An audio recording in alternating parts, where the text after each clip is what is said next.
Hello friends, स्वागत है आपका हमारे चैनल इन्वेस्ट विद एके में। आज हम बात करेंगे एक बहुत ही इंटरेस्टिंग टॉपिक पर, वाई बनिया बिकम रिच। आपने शायद सुना ही होगा कि बनिया लोग बहुत अमीर होते हैं, लेकिन क्या आपको पता है कि इसका राज क्या है? आज हम इस वीडियो में इस सवाल का जवाब ढूंढने की कोशिश करेंगे, तो इस वीडियो को एंड तक जरूर देखें क्योंकि वीडियो बहुत ही इंटरेस्टिंग होने वाली है। तो चलिए शुरू करते हैं। चाहे एरोप्लेन हो या धनिया, सब कुछ बेच देगा बनिया। बनिया इंडिया की एक ऐसी कम्युनिटी है जिसकी टोटल पॉपुलेशन 3% है, फिर भी भारत के 80% अमीर लोग बनिया ही हैं। क्या आपने कभी सोचा है कि बनिया लोग इतने अमीर क्यों होते हैं? हिंदुस्तान टाइम्स की एक रिपोर्ट के अकॉर्डिंग भारत के 10 रिचेस्ट पीपल की लिस्ट में 8 लोग बनिया ही हैं।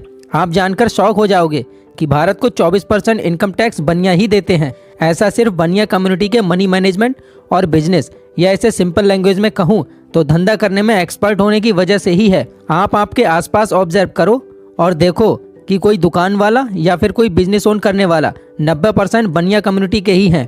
आज बनिया कई बड़े बड़े बिजनेस भी ओन करते हैं, जिनमें मुकेश अंबानी, गौतम अडानी, लक्ष्मी मित्तल और अमन गुप्ता जैसे बड़े बड़े बिजनेसमैन शामिल हैं। ये सभी बनिया कम्युनिटी से बिलोंग करते हैं और इन्होंने इंडिया की इकोनॉमी को कितना ऊपर उठाया है ये तो आप अच्छे से जानते ही होंगे। मेनली बनिया कम्युनिटी के लोग राजस्थान और गुजरात के रहने वाले लोग हैं। अब सवाल ये आता है कि बनिया इतना अमीर कैसे होता है, और अगर अमीर ना भी हो तो आम लोगों से तो ज्यादा ही कमाते हैं। आमतौर पर लोग बनियों को एक कंजूस मानते हैं और मानते हैं कि बनिया अपनी पाई पाई जोड़कर ही अमीर बनता है, लेकिन यह एक बहुत ही बड़ी गलतफहमी है क्योंकि ये जितने पैसे चैरिटी और डोनेशन में देते हैं उतने कोई कम्युनिटी नहीं देती। बनिया कम्युनिटी को जो रिच बनाती है वह है उनकी पैसों के प्रति समझ। ये पैसों को बचाना जानते हैं और स्मार्टली बिजनेस करते हैं। इनकी कैलकुलेशन और फटाफट हिसाब करने की कला तो मानो इनको भगवान से वरदान के रूप में मिली हो। अब सवाल ये आता है कि बनिया कम्युनिटी के पास ऐसी कौन सी स्किल्स हैं जिनकी वजह से बनिया आज बोट, रिलायंस, जियो और लेंसकार्ट जैसे बड़े बड़े बिजनेस ओन करती है। तो चलिए आज की वीडियो में बनिया कम्युनिटी की उन्हीं 6 स्किल्स पर बात करेंगे। Skill number 1, provide valuable product. दोस्तों, बनिया हमेशा से ही अपने कस्टमर्स को वैल्यूएबल प्रोडक्ट प्रोवाइड करने की कोशिश करते हैं और उसी का एक एग्जांपल है बोट, जिसकी स्थापना 2015 में अमन गुप्ता और समीर मेहता ने मिलकर की थी। 2023 में ये कंपनी सबसे ज्यादा प्रोडक्ट सेल करने वाली कंपनी थी। अब बोट कंपनी ने मार्केट को एनालाइज किया और पाया कि उनके कंपटीटर बहुत ही महंगे दामों पर प्रोडक्ट सेल कर रहे हैं, जिसकी वजह से एक मिडिल क्लास फैमिली के लोग उसे अफोर्ड नहीं कर पाते हैं। तभी अमन गुप्ता ने कम प्राइस पर एक बेस्ट क्वालिटी का प्रोडक्ट प्रोवाइड करना शुरू किया और कम प्राइस होने के कारण मिडिल क्लास के लोग भी इसे अफोर्ड कर पा रहे थे। अमन गुप्ता के कम प्राइस में वैल्यूएबल प्रोडक्ट प्रोवाइड करने के कारण ही बोट आज एक 10,000 करोड़ की कंपनी बन पाई और आज अमन गुप्ता की नेटवर्थ लगभग 700 करोड़ है। इससे हमें यह भी पता लगता है कि बनिया लोग कस्टमर्स को अच्छे से अंडरस्टैंड भी करते हैं और फिर प्रोडक्ट्स को सेल करते हैं। उनके लिए कस्टमर्स का सेटिस्फेक्शन ही ज्यादा इंपॉर्टेंट होता है, ना कि सिर्फ प्रोडक्ट को बेचना। Skill number 2, expert in money management. जैसे दोस्तों, आपकी नाव में एक छोटा सा होल ही आपकी पूरी नाव को डुबा सकता है, उसी तरह फाइनेंस को मैनेज करने में एक छोटी सी गलती से भी आपको भारी नुकसान उठाना पड़ सकता है। दोस्तों, पैसे कमाना और पैसों को मैनेज करना दोनों अलग चीज है, लेकिन इसको लोग नहीं समझ पाते हैं और लोगों को लगता है कि महीने के 1 से 1.5 लाख कमा लिया और अमीर बन गए। लेकिन अगर आप पैसों को सही से मैनेज नहीं करोगे तो आप 1 लाख रुपए कमाकर भी रिच नहीं बन पाओगे। यही कारण है कि बनियों में अकाउंट मैनेज करने को बहुत ज्यादा इंपॉर्टेंस देते हैं। अपनी दुकान या बिजनेस का छोटे से छोटा हिसाब कैसे लिखना है हर बनिए को अच्छे से समझाया जाता है। आपने हर बनिया की दुकान में वह लाल कलर की किताब तो देखी होगी जिसको बनिया लोग चोपड़ी कहते हैं, जिसमें उनका डेली का हिसाब होता है और ये इसे हर साल नहीं लगाते हैं। इसी कारण ही इनके पास बहुत साल पुराने हिसाब भी होते हैं। दोस्तों, इसीलिए आपको भी मनी मैनेजमेंट जरूर से सीखना चाहिए। हम बनियों की तरह छोटे छोटे हिसाब तो नहीं लिख सकते, पर बड़े एक्सपेंसेस तो लिख सकते हैं, जिससे हमारे एक्सपेंसेस भी कम हो जाएंगे। Skill number 3, risk taking ability. अगर बात रिस्क लेने की हो तो बनिया परिवार के गौतम अडानी को कैसे भूल सकते हैं, जिन्होंने केवल साड़ी बेचने से अपना बिजनेस शुरू किया था, जिन्होंने डायमंड और प्लास्टिक जैसे कई बिजनेस करके भारी इनकम जनरेट की थी और फाइनली उनके हाथ वो बिजनेस लगा जो गौतम अडानी जी के रिस्क टेकिंग एबिलिटी को प्रदर्शित करता है। वो मौका था मुंद्रा पोर्ट। यह दुनिया की सबसे बड़े ट्रेडिंग पोर्ट में से एक है, जिसकी कैपेसिटी 260 मिलियन टन है। लेकिन इस पोर्ट के लिए जब अडानी जी ने जमीन खरीदी तो कई बड़े बड़े बिजनेसमैन उन पर हंस पड़े, क्योंकि वहां पोर्ट बनाना बहुत ही मुश्किल था और ना ही उस जगह की इतनी ज्यादा वैल्यू थी। अब उस एरिया को वैल्यूएबल बनाने के लिए अडानी ने रोड, रेलवे और एयरपोर्ट बनाया, जिसकी वजह से उस जगह की वैल्यू बढ़ने लगी और आज ये पोर्ट इंडिया की इंपोर्ट और एक्सपोर्ट का सबसे बड़ा पोर्ट बन गया है। इन सब के बदौलत आज गौतम अडानी की नेटवर्थ 74.3 बिलियन डॉलर है, जो इंडियन रुपीज में 7,400 करोड़ के बराबर है। Skill number 4, negotiation.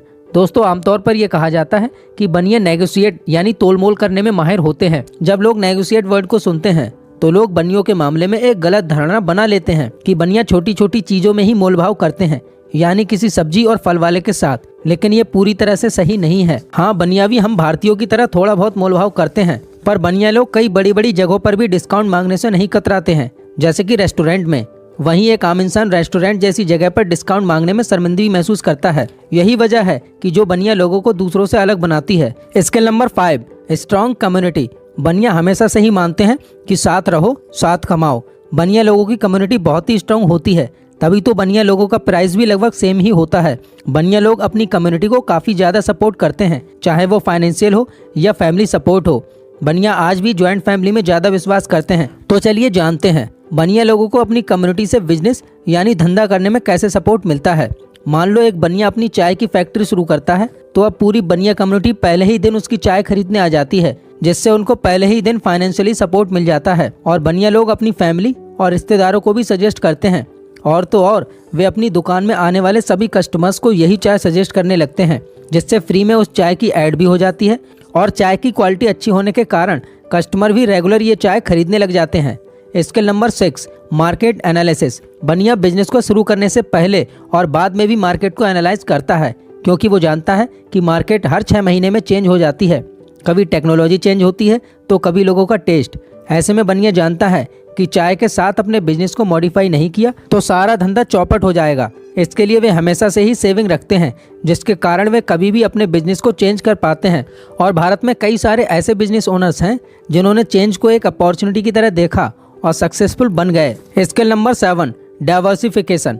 फाइनेंस और बिजनेस का मोस्ट इंपॉर्टेंट रूल है डाइवर्सिफिकेशन। जैसे एक बनिया अपने बिजनेस और अपनी इन्वेस्टमेंट में भली भांति यूज करता है। वह जानते हैं कि पैसा रखे रहने से कुछ नहीं होता है, मुश्किल से 2-3% का इंक्रीज मिलेगा, इसमें कुछ भी नहीं होगा। इसलिए या तो ये लोग मोस्टली पैसों से गोल्ड खरीदते हैं या फिर उसे स्टॉक्स में इन्वेस्ट करना पसंद करते हैं। मैं आपको अपना एक एग्जाम्पल बताता हूँ। मेरा एक दोस्त है बनिया, उससे कभी भी कोई पैसा मांगते हैं तो उसके बैंक में कुछ ही रुपए मुश्किल से पड़े होते हैं, और उसकी दिल्ली प्राइम लोकेशन पर एक गारमेंट की शॉप है। इससे जब भी कुछ पूछो, भाई इतना पैसा कमा के करता क्या है, तो कहता है वाइफ और मम्मी को गोल्ड दिला देता हूँ या फिर स्टॉक्स में इन्वेस्ट कर देता हूँ।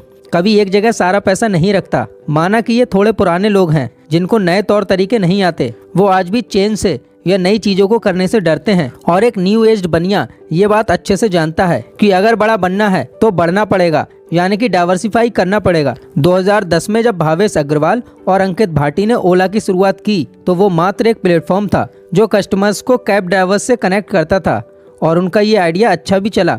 पर वो समझ गए कि अगर बहुत ही बड़ा बनना है तो इसको डाइवर्सिफाई करना पड़ेगा। फिर bikes, auto rickshaw, car rental, food delivery जैसी कई चीज़ों को इंट्रोड्यूस किया, एंड रेस्ट इज हिस्ट्री। दोस्तों आज की वीडियो में हमने बनिया लोगों की ये 6 क्वालिटी देखी जिनकी वजह से बनिया लोग इतने बड़े लेवल पर धंधा कर पाते हैं। दोस्तों अगर वीडियो अच्छी लगी हो तो वीडियो को लाइक एंड चैनल को सब्सक्राइब करना मत भूलिए। मिलते हैं आपसे हमारी अगली वीडियो में, तब तक के लिए जय Hind and thanks for watching.